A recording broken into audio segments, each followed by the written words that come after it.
they're following a similar theme. So we just step out of the organization and go back sort of 10 minutes.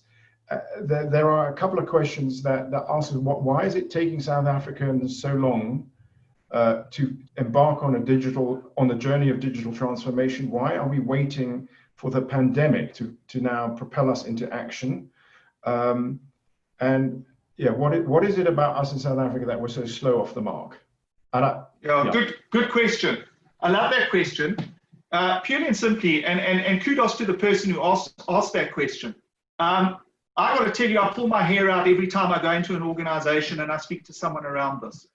The reality is, and I believe this, Ty, that it's because people don't know. People are used to doing what they always did.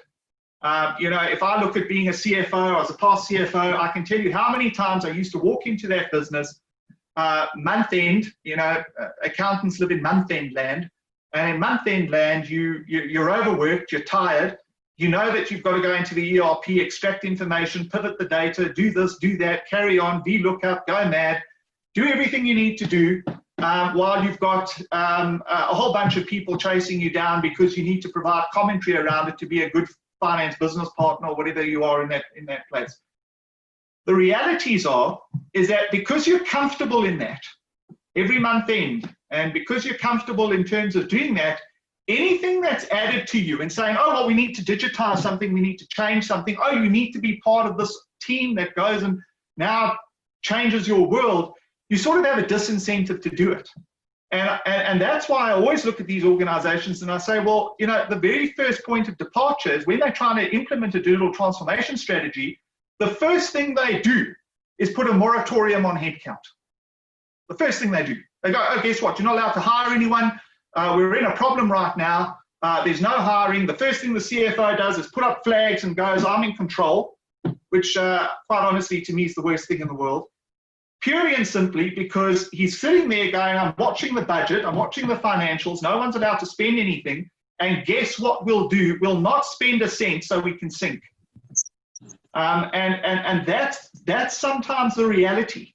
You've got to be able to sit there, and I mean this with all respect, you sometimes have to spend your way out of it. And you can't have a discussion about we're not spending this money because we're not going to be in, you know, we don't have the money, oh, we're going to spend R1 billion on an ERP implementation, but don't worry, we don't have 20 million to implement what we need in terms of customer experience.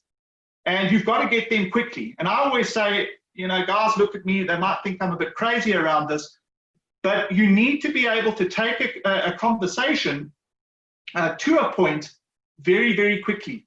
And if a decision's not made, you need to recognize that that environment isn't going, you know, they're not going to change. In order to change, you have to want to change. So you need that driver. You need someone to drive that strategy and drive it hard.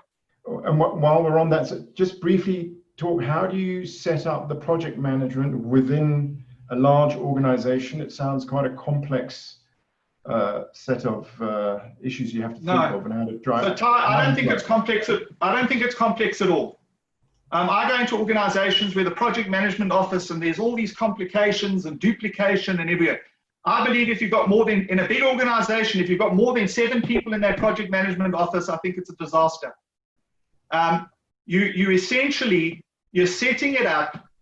It needs to have the executive support behind it, and usually the name CEO carries a lot of weight in the organization. It just is what it is.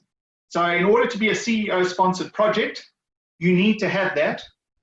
You then drive it across the organization, and essentially the person that's driving this needs to kind of have oversight and decision-making capability around all changes to the ERP, any changes around business process management, and all changes around robotics and AI. Because a lot of the time you're duplicating stuff. A lot of the time there's functionality that sits within the ERP that if you just switched a switch on, it would work, and you wouldn't need to spend money on robotics or AI. There's a lot of these things. So you need to be able to do a reconciliation between all these areas, but essentially have one decision maker. And that decision maker is responsible to the executive board in terms of driving this across the organization. And I'm talking, Ty, in a period of 12 to 18 months. We're not talking a 5-year plan. When I look at the executive plan or the strategic plan of a lot of big businesses, they've got a 5-year plan, but what I really like to see is their 12 to 18-month plan. That's the real game changer. We also got questions around how do you interface with data strategy, if that's already in full flight. Yeah. So your data strategy, every organization, again, what does their data look like? And a lot of the time they've got data cleansing strategies, or they need to change the way that the data is done.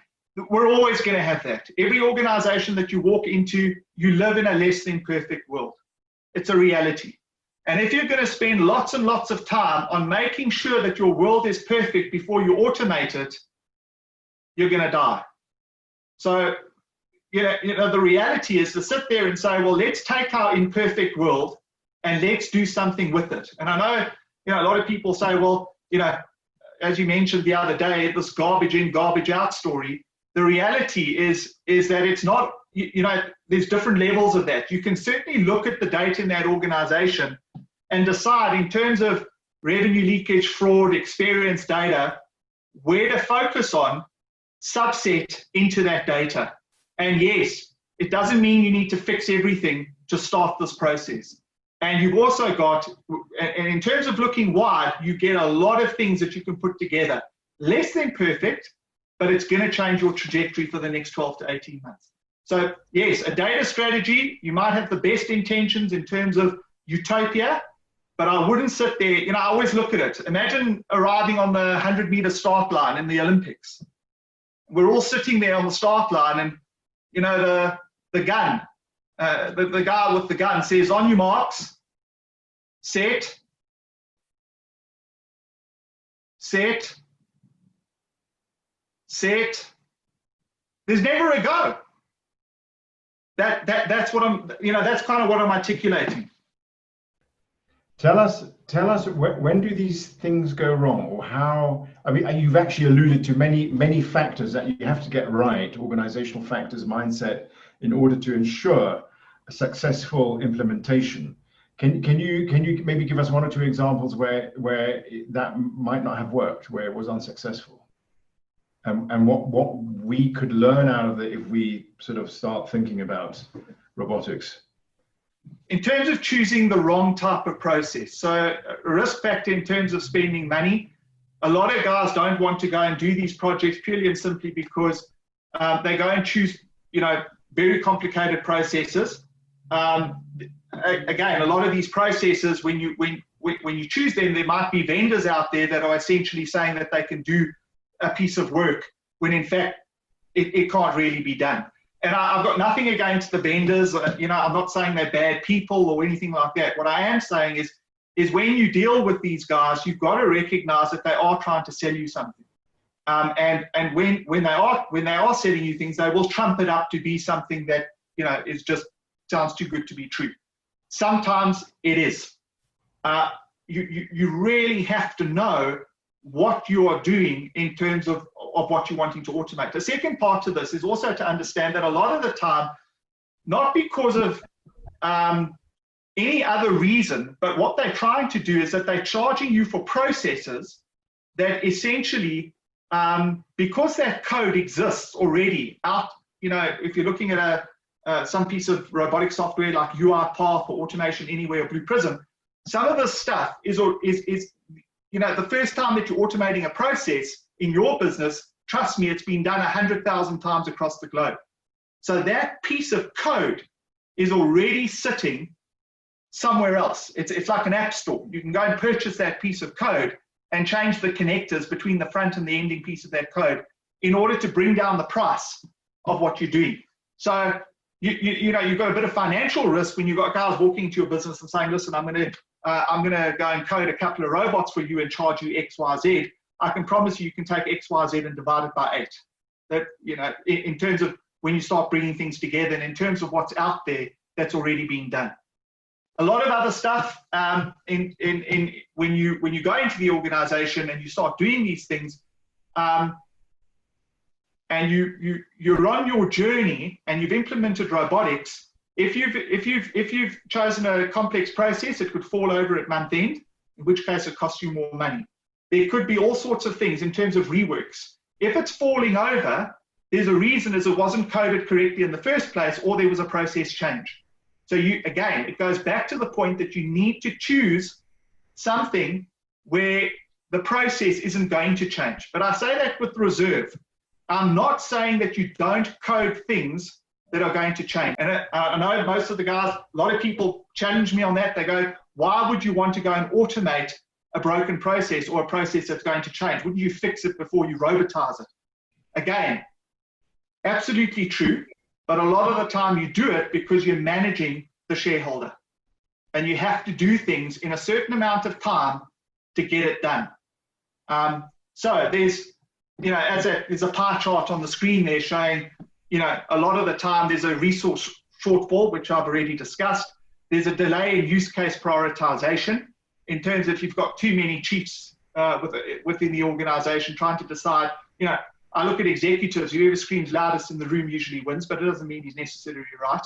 And then there's delays in approvals and rework. So that pie chart over there with percentages, it's kind of generic, but it gives you a good fit on where there might be some sort of issues that cause sort of the delays. But again, if you position the project correctly, you don't get you don't get delays that are sitting in that pie chart. Tell me one last question, and then I'm going to go over and add to the questions that came up in the chat box. One last question is: no one's got money these days, particularly now. So how is this all how does this all work? How can we pay for it? Sure. So again, robotics and even your ERP and BPM processes, they're no different. In every organization, they can be self-funding. But you've got to have the right discussion with the right people. And a lot of the time, what's happening in these businesses is you've got people that, if you look at group supply chain or, the reality is on a simplistic level, they get comparative quotes and they say, okay, we want to go and implement Sage X3, or we want to go and implement SAP for HANA, or we want to do X, Y, Z. And they're deciding, okay, well, does the build of this as a vanilla ERP, does it fit what we need to do, and do we need these additional modules? And then they compare that against someone else, and they've got all these people running around and going mad. The same with RPA, the same with AI, and the same with BPM. So they'll have all these guys coming along and saying, well, if you do this, or if you do a process, I'll charge you 5 million rand for it. And if you do this, or ERP, it might be 1 billion rand, or whatever the case may be. In your business, you're comparing that all the time. The reality of this is you need to sit there and say, well, start talking to the guys where you start having conversations around only where you see the wins in your income statement do you pay. Now, there are vendors out there that you can have that conversation with. They have big enough balance sheets. And if you're not talking to those vendors, then yes, you can carry on doing, as may be prescribed in your organization, carry on doing the little bits and scratching together little pieces and spending money all over the show. And when you add it up and see no result, then you'll know why. I look at SAA. South African Airways is bleeding. It's hemorrhaging. It's in the media. Oh, we're taking our tax rands. Everyone's up in arms. Oh, close the airline down, do whatever. Everyone's got an opinion around it. But the reality is to sit there and say, well, how do you change this, and how do you change it quickly? And in terms of that, if you don't have any money, you need to find a way to get things done with no money. And in order to do that, you need to have the conversations with the right people. A lot of vendors that do this, I'm not mentioning names, but a lot of guys will come to you, and the minute they hear that conversation, they're thinking, well, sure, I don't know. Depending, if you've got a lot of processes, it can add up to a stack of cash. It really can be big numbers that we're talking. So it's to have the right conversation. They can be certainly every single one of those projects. AI, RPA, BPM, and ERP can be self-funding projects. And if they're not in your business at the moment, you need to have a chat with whoever owns that environment.